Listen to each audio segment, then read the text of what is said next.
Now then, about time we found out why this level is called the Angry Quilt.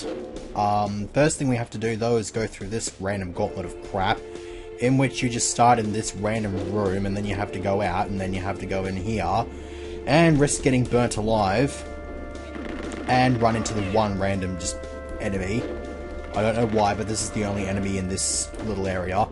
And then there's just this random secret, which, I mean, it's just a whole bunch of fivers, so I'm not even sure why I'm going after them. But I've done this level enough times to actually get in some practice and be able to collect these up really quickly. And I only want to collect like maybe one or two more. Okay, I believe that's all of them actually, so... this will mean that when I get the life items from this secret area over here, I'll get an extra life. Not that it actually matters that much. So 2 extra lives in this video, so I actually keep forgetting about this, the bulletproof armor. I did a quick practice run just to freshen up my memory before this, and in that and a handful of the practice runs from earlier, like yesterday, I just kept forgetting the bulletproof armor there. But with that out of the way, and we have a whole bunch of those secrets now out of the way, now we can actually start the level 4 proper, so that we can actually run into enemies and all that sort of jazz. I don't really feel like picking up that random power-up because that random power-up has not liked me. Most of the time, I just get stupid shrooms mode out of it.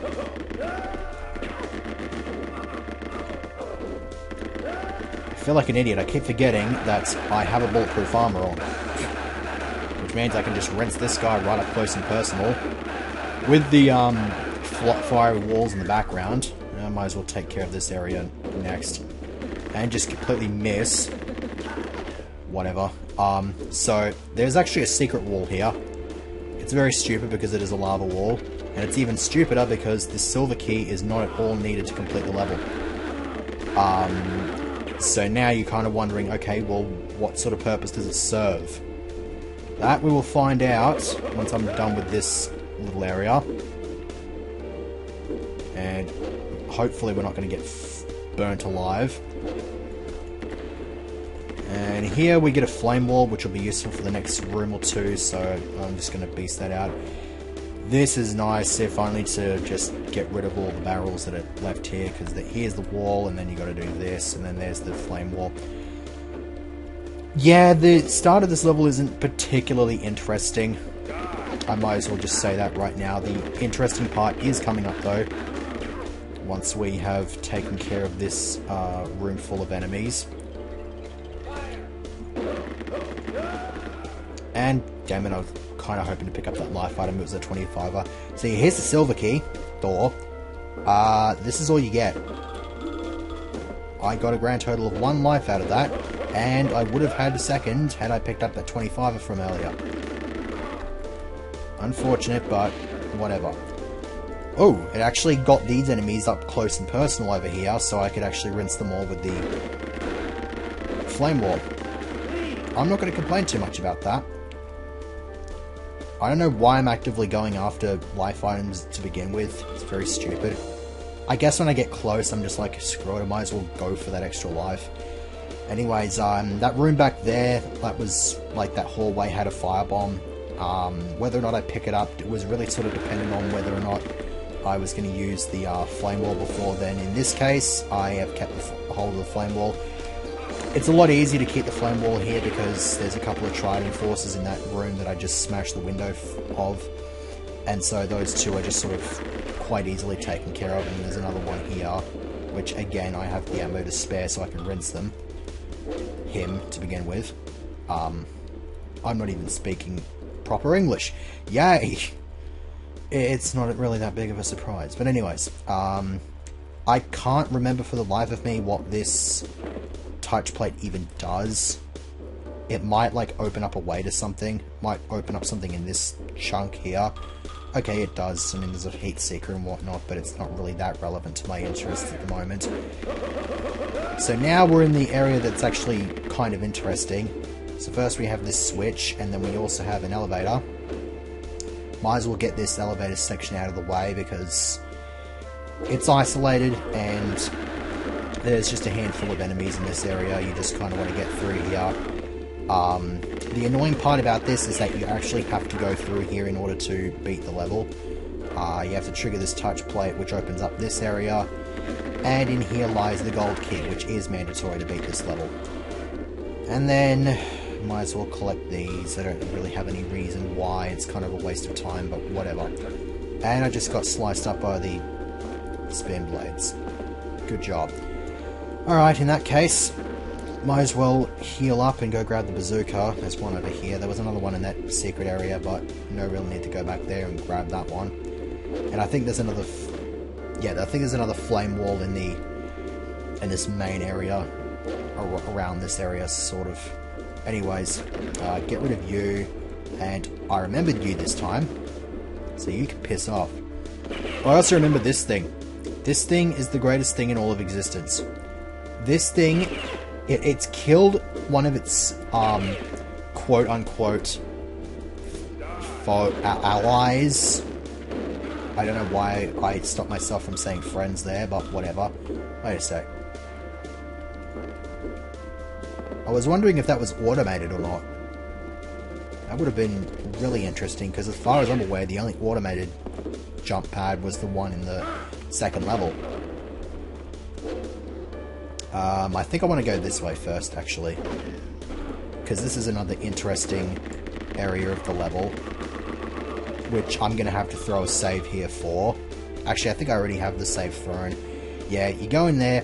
There's the ballista craft. I believe these are the only two robots in the entire level, which is a bit of a change of pace. And the corners are, like, lined with bonus barrels as well. And whether or not you survive is pretty much determined by this. Okay, so I got a shrooms mode, which means there's not much point to me exploring the rest of that room because I'm gonna just inevitably get myself sliced to pieces. If you got it in Lasto mode in there though, you would be all kinds of fucked. And of course the other two power-ups you can get out of that mean you can explore that area without fear of getting completely shredded. Speaking of random power-ups, here's another one, which gets me another fucking shrooms mode. God damn it.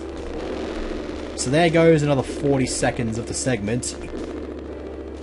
Just having to be wasted because I pick up shrooms mode and have really, really bad luck. I bet you anything if I picked up that other one earlier in the level, I would have gotten a shrooms mode out of that one as well. Ugh, it's terrible. No, I don't think I want to go that way. It's not that easy to work out where you are in this level because it's very sort of... The rooms are all pretty much the same shape. It's just a matter of identifying them, like distinguishing them from like these particular areas. I think if you go in here, this is another area of interest. Yeah, there's the gold key door. Before I do that though, I want to show off another really cool area. I think we're actually done with the level already. Like, not like right now done with the level, but we're pretty much. I'm actually surprised at how quickly this has gone through. Probably just because I've been focusing a lot more on my commentary, which hasn't really been that great, but whatever. Grab the firebomb. If anything, it's useful for the next level. Let me actually check the auto map here, see if there's any areas that I haven't explored. Nope, I have already explored this entire area, which kind of surprises me. I think what I will do though is I want to just quickly rush back here and just sort of walk around these three areas because I actually found out something here that I did not know until my latest attempt at my latest practice session of this, and that is while the level itself, we now know the reason it is called the Angry Quilt, as in that it's actually like, it's basically like a 4x4 diamond shaped chunk of whatever the hell this is supposed to be, but it's meant to be like a quilt with a whole bunch of different patterns, like kind of like a child's quilt. But if you notice the three in the middle, the one that does not say S, the one is like a D, an I, and a P, which stands for Developers of Incredible Power. I didn't know about that until maybe like 10-15 minutes ago. That was, which I thought was kind of amazing. So Yeah, I was pretty happy to find that, actually. Alas though, if I'm trying to get my way through this increasingly shitty commentary, the positive side though is that we are done with the level. We just have to navigate this, which is ridiculously easy. You may think it's easier said than done, but then you have that. So, yay. Alright, we are now done. Still missing a chunk of the secret walls. I'm guessing they were just sort of like pointless secrets that hit enemies or something shit like that, but whatever, I'm not that fussed over it. So with that now out of the way, I can safely stand here without getting burnt alive. I have tested this. I'd actually tested a couple of other things as well for things that will be happening, I'm pretty sure, this week. But before we do that though, we have to deal with this level. And that's going to be something for another segment. So next time, moving walls.